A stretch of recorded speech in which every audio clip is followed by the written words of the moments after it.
Jamie will give you more of an overview of how Common Core came into place, why we have Common Core, who were the ones that voted Common Core in, and really where we're going to go next. And I will then elaborate a little bit after Jamie on some of the action steps that are being taken and what you can do as citizens to help move our educational system in a positive direction.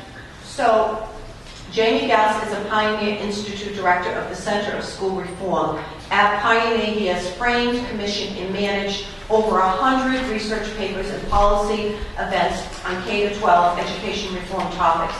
Jamie has more than 2 decades of experience in public administration and education reform at the state, municipal, and school district level. He has appeared on various Boston media outlets, WBC's Nightside with Dan Ray, WRKO's Tom and Todd Show, WBC's Kelleher at Large, WGBH Kelly Cross Show, BUR, as well as talk shows across the country.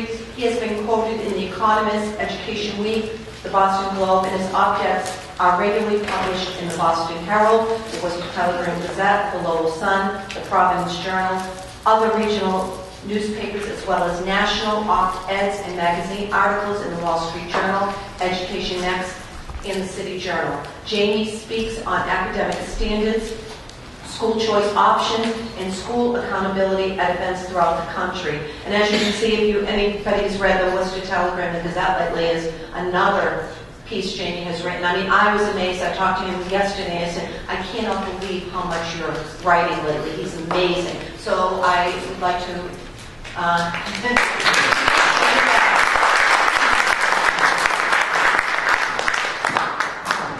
So thanks, Donna, and thanks, John and Barbara and others for setting up this event. Really fortunate to hear from Sandy. She is really is this working or? Yes. Is really a kind of nationally revered expert on this topic, which is a very, very detailed and kind of granular topic. What I'm going to try to do is kind of give you a kind of an overview of how we got to this situation. When we're talking about Common Core, when we're talking about K-12 standards, we're talking about educational reform. In order to do that, I'm going to just kind of give you the baseline. So what Common Core is, if people don't know, is it's a set of English and math standards, national English and math standards, developed by the National Governors Association and the Council of Chief State School Officers. Those are 2 Washington, D.C.-based trade organizations that are really lobby groups, not for states, but for their membership. That is the state commissioners of every state and the governors of each state. And consequently, they're not really public entities. They're not subject to public scrutiny or public accountability in the same way that a State Department of Education should be, or a governor, or what have you.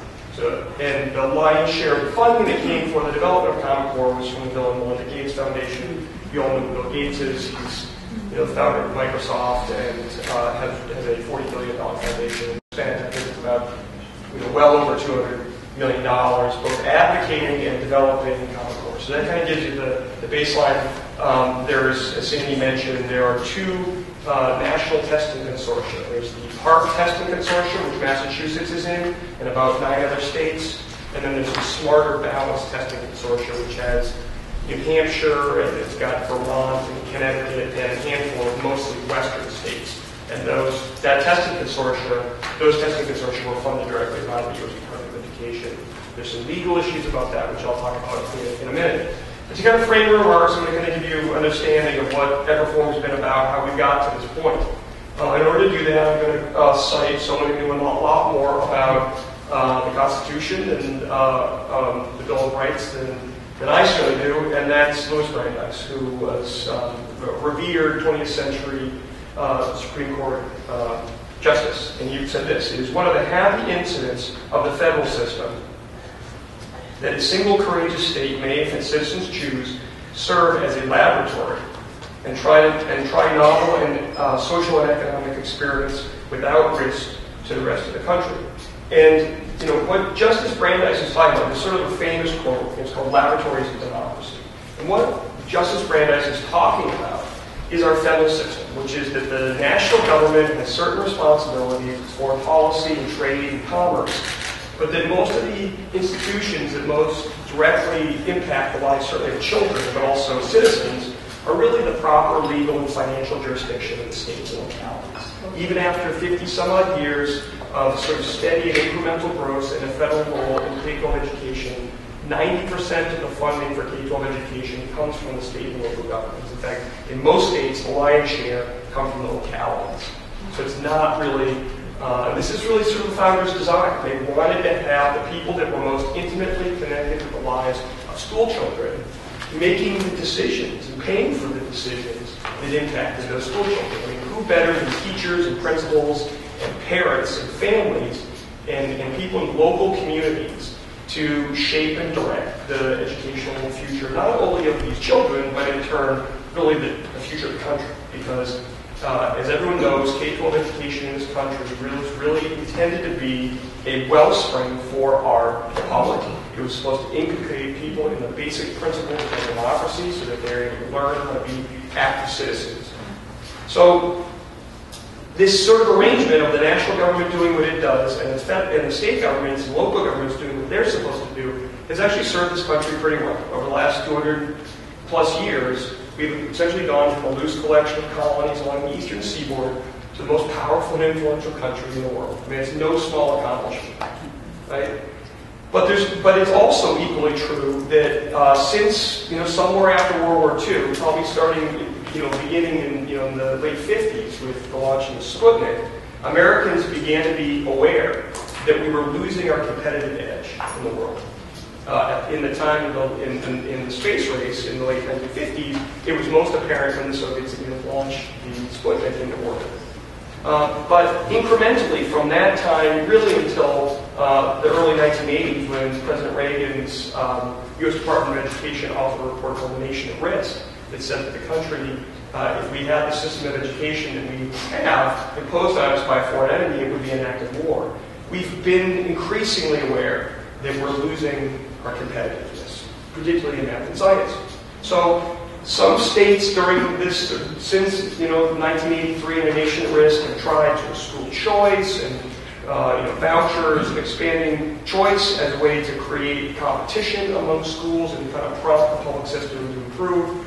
But really around this time, and a little earlier, but around this time, some of these sort of Washington, D.C. based players that are now very active in Common Core, the Governors Association, the Council of Chief State School Officers, and others, began to say, no, the way to fix the problems in K-12 education is to have a set of national standards, tests, and curriculum. That this uniformity, national uniformity, will be the way we will remedy these problems. I mean, in a way, it completely ignores the constitutional history of the country, the financial commitment of states and localities to pay for K-12 education, but the uniqueness of our democracy, where ideas don't come from on high, they come from citizens.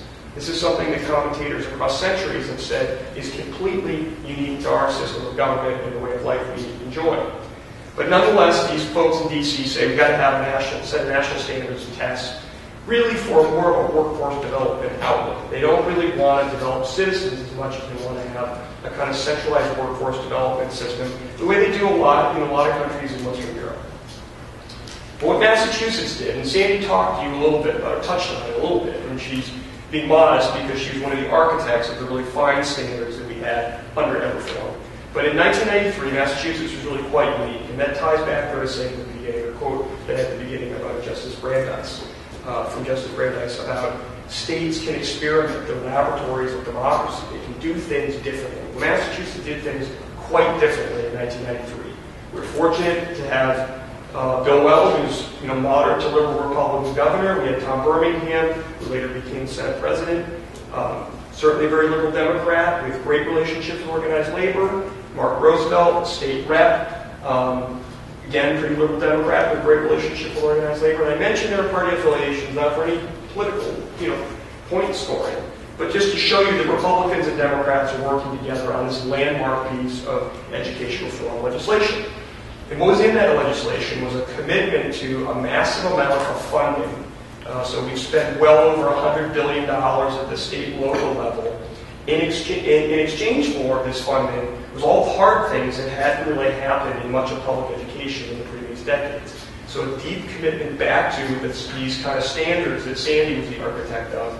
English, math, science, and history, the basics. We're not doing fuzzy math. We're not doing wild experiments in self-esteem. We're not doing, all these kind of fads that have kind of blown in and out of education and done a lot of damage. We're going to focus on the fundamentals and with a deep commitment to classic literature, poetry, and drama, and math, in English, and in math. Make sure you have access to Algebra 1. Our students have access to Algebra 1 in the 8th grade, which is the gateway for all higher level mathematics. There's going to be some teacher tests that Sandy also worked on that were aligned with the student tests, the MCATs. Some charter schools to add some choice. And there's really going to be accountability for everybody in the system. That was the outlook. The money in exchange for the high standards and the accountability. Well, this arrangement has really been remarkably successful. There's really two conversations going on in this country right now. There's all the things that Massachusetts has done in the last 20 years as this laboratory of democracy. And then there's the rest of the country, which is still stuck in various degrees of stagnation and decline in a way not that dissimilar to what the Nation at Risk report articulated in 1983. Specifically, there's a test, and Sarah made reference to it. It's called the NAEP test. It's the National Assessment of Educational Progress. It's the nation's report card. It's been around for 35 to 40 years. No state has been number one in every grade tested, in every category tested. And in 2005, Massachusetts was the first state in the history of that test to do so.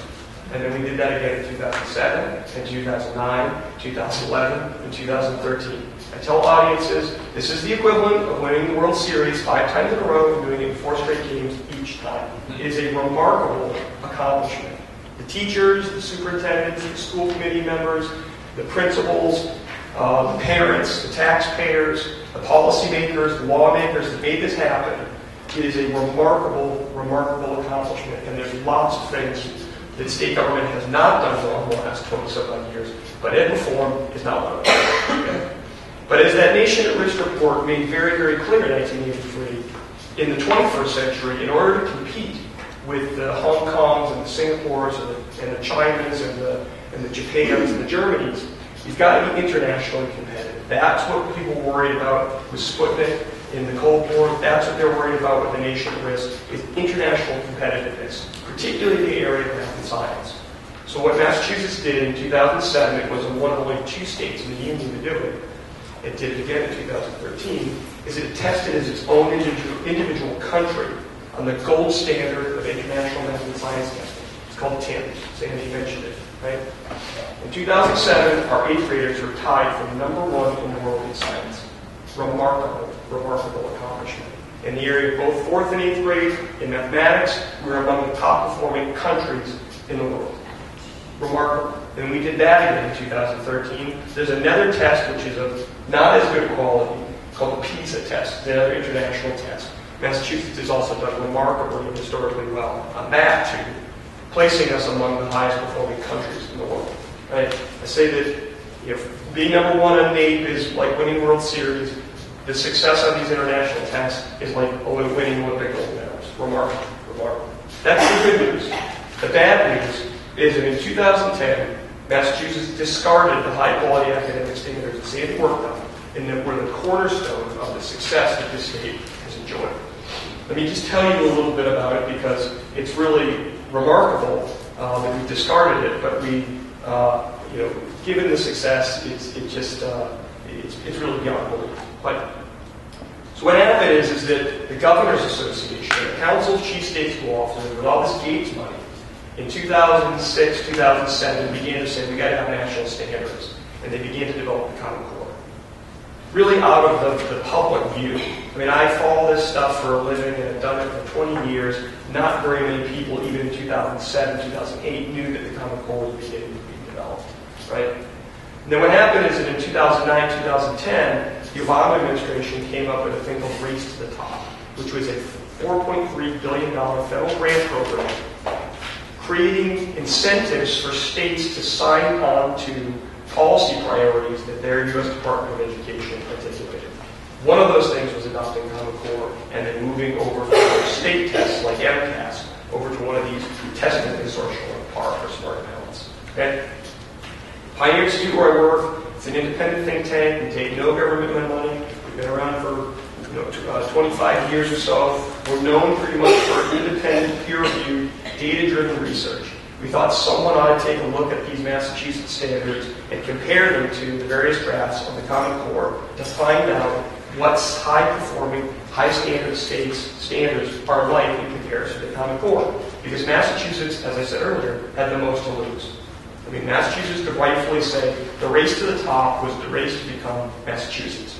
So we enlisted Sandy, who had worked on not only standards in Massachusetts, but a variety of other high-performing, high-standard states. And we coupled them together with a guy named Jim Milgram, who's an internationally respected mathematician from Stanford University. There are very few mathematicians at the higher ed level that are really interested in or very knowledgeable about K-12 education standards. But he actually had worked on and was the prime driver behind the very high-quality California math standards. So we're really fortunate to have among the best people in the country you could get. And they also happen to be on the validation committee for the Common Core. Even the Common Core people wanted them to validate their product for them, which they did not do. And the reason why they didn't, and they mapped this out in these very extensive 40, 50 page sort of crosswalking back and forth between Massachusetts and high standard states and Common Core, is that they found in both English and in mathematics, the Common Core was not going to be a race to the top. It was going to be a race to the middle, particularly for the high performing states. They ignored, that is to say, the architects of the Common Core ignored all the evidence from Massachusetts and cut the classic literature and poetry and drama that was the success for the source of our success in reading. So things like, Huckleberry Finn, Charles Dickens, Sherlock Holmes. These texts are important not only because they have really great quality vocabulary that's better than you're going to find in the sort of informational texts that the Common Core uses, but the quality of these texts really forces kids to learn how to read between the lines, understand character, plot development. They are just literature and poetry and drama is just a much more sophisticated way to prepare children for the life of a reader and really the life of a human being. Because the thing that binds us together as human beings, because we're a storytelling animal, is stories and parables. These are the things that make us human. Right? The Common Core seems to forget that since the beginning of humanity, that the way in which human civilizations pass on their traditions is through storytelling. That's why it's alarming that they would cut this by 67%. On the math side, they also ignored the evidence from Massachusetts and California and all the high-performing countries in the world, and what previously had been access to Algebra 1 in the 8th grade, which allows you to get on a trajectory. You can take calculus, pre-calculus, calculus, and trigonometry if you're interested in the science and technology fields. They decided to move that forward to 9th or 10th grade. So as Professor Milgram has said, in a lot more detail and expertise than I ever could, certainly, the students in the United States under Common Core, really by the 7th grade, are going to be a couple years behind. Right? So Massachusetts and California, these high-performing, high-standard states, previously made sure that we were aligned with international expectations. Now we're behind. Right? So that's the academic quality. And Sandy talked about that with a lot of detail and a lot of precision. There's nobody better in the country really to hear from her. She has worked tirelessly on this topic for really her whole career, but in real focus in the last 5 years. Okay? The next piece of research we looked at was the legality, because I mentioned at the beginning, states and localities have proper legal and financial jurisdiction over K-12 education in this country. That's just the law. And this is the founders' design for our country. A lot of wisdom in it, balancing off power and obligations with things that people can do far away, trade. People in D.C. can do that, right? Things related to educating kids, probably not great to have people thousands of miles away making decisions on, local issues, right?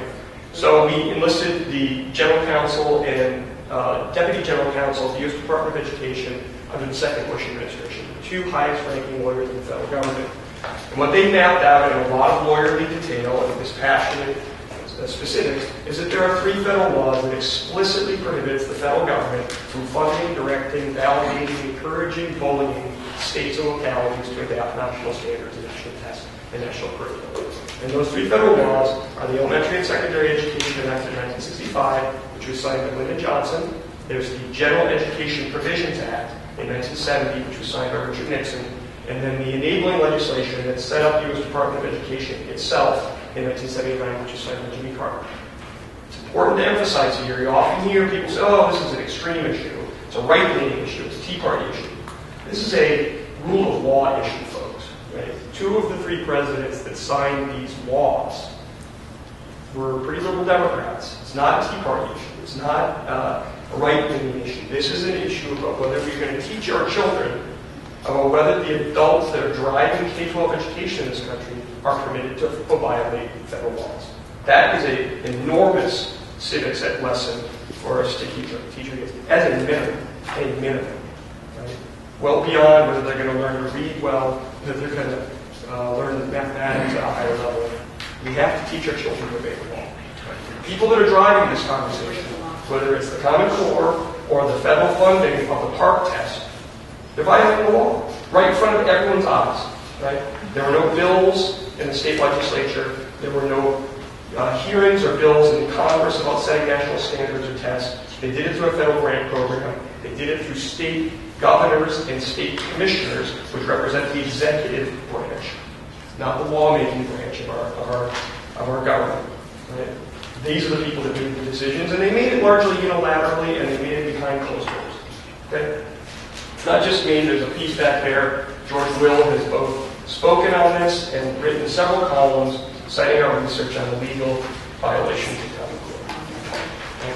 The final piece is the cost, because even though the Gates Foundation has pumped well over $200 million into the advocacy and the development of Common Core, the fact of it is that none of the major players, most of the governors, certainly the governor, our previous governor, and the Board of Education, and the Commissioner of Education, and the State Budget Office have not done a cost projection for what it's going to cost states and localities to pay for it. And in a way, the feds aren't going to tell you anyway, because this is their policy, they're the ones that are driving it, but they're not going to pay for it. Because 90% of the funding comes from states and localities. In a way, it's against the best interest to tell people it's going to cost. Right? They want to get it in place, so then they can tell people what it's going to cost, or people can just figure out what it's going to cost, because someone else is going to be there. So we had a researcher from D.C. who worked for both Republicans and Democrats. He worked in the first Bush administration, worked in the first administration of President Clinton. So he worked for Republicans and Democrats. A lot of experience in testing at the state level and in a bunch of different states. And the figure that he and his team came up with, I think it's actually a lowball figure, because now we're just a couple years older, is it's going to cost about $16 billion to implement the states and localities to implement Common Core. Specifically, all new textbooks, all new training for teachers, and as you're probably seeing in your municipal budgets and your school department budgets, iPads, right? And a lot of the testing and a lot of the work is going to be done online, right? Which there are a variety of sort of ethical issues about data collection, which is really a whole other conversation that runs parallel to this. But needless to say, there are big cost drivers here. For Massachusetts, after we have already spent well over $100 billion to be number one in the country and internationally competitive, we're going to have to spend another $350 million to align ourselves to Common Core. So that kind of gives you the big picture. The reality is that states are in various degrees of kind of peeling this back. Some more than successful than others, because there's a lot of sort of tentacles. I mean, frankly, the folks in Washington, D.C., at the U.S. Department of Education, they haven't improved student achievement anywhere in the last 25, 30 years. Most of the players around Common Core have not improved student achievement anywhere in the last 25 or 30 years. These people are really good at one thing. They're good at spending money, and they're good at getting people to comply with things. They're great at wrapping all kinds of bureaucratic webs around state departments of education, boards of education, commissioners of education, localities, to kind of get pulled into their plans. And the good news is that the more that parents and teachers and people at the local level begin to find out about this, or experience the crazy math, or learn about the data collection, or learn about the federal issues, the more exercised and engaged they are getting on this topic. So I'll wrap up by saying, look, we have, as Donna and Sandy mentioned, Massachusetts can begin to pull ourselves out of this. We've got a decision in front of us in November, whether we're going to stay with MCAS, which is, no question, still aligned with Common Core, which we would control, or whether we're going to be part of this PARC testing consortium, which will just be with I'm trying to think of a name of another state that's still in it, because they started off at like 25 and they're down to 9 now in the last 2 years. But even in the last couple of weeks, Arkansas has pulled out, Mississippi has pulled out.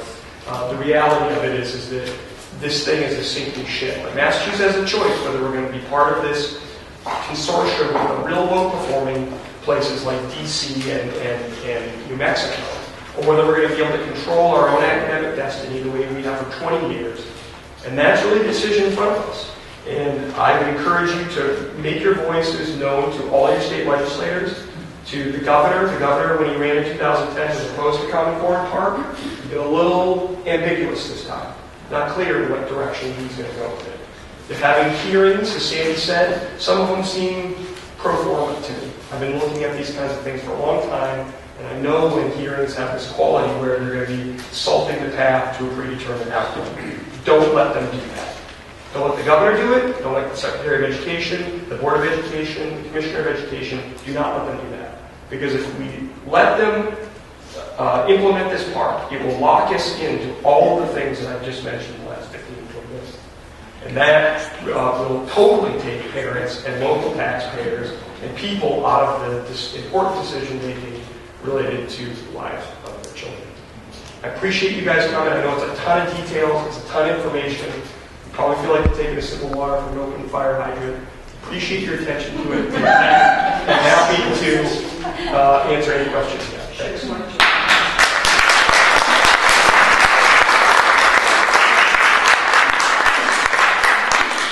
Thank you. We're going to open up questions in a second. We really need parents, teachers, taxpayers' voices to be heard, even if it's saying we do not want Common Core and Park, because what we're finding through the administration, they're trying to separate the two of those. They're trying to say Park is one thing and Common Core is another. And as you heard today from two experts, it is one and the same. Yeah. We need to get rid of Park in November. We need the vote from the Board of Ed to be no on Park.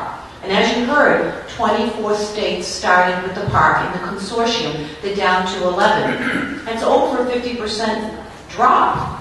I mean, would you do business with a company that lost 50% of their base? No. It's a failed system. And we have seen and heard from teachers throughout the state that it has failed. You can always go to the website commoncoreforum.org. You will find Sandy's publications there. You will find the calendar there. It shows you all the immense amount of work that we've been doing as a parent-teacher community group. Because the governor, as in 2010, seemed to be against Common Core,